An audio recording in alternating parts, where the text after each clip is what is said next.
Este é José, um jovem cheio de esperança e fé, vivendo em meio a seus irmãos no campo dourado de trigo.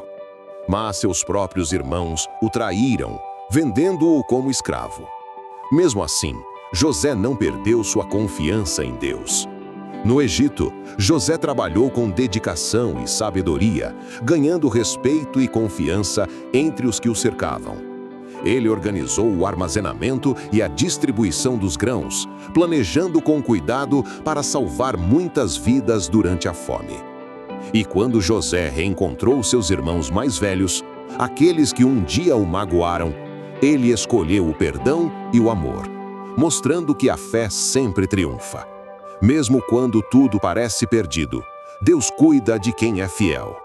Gênesis 50:20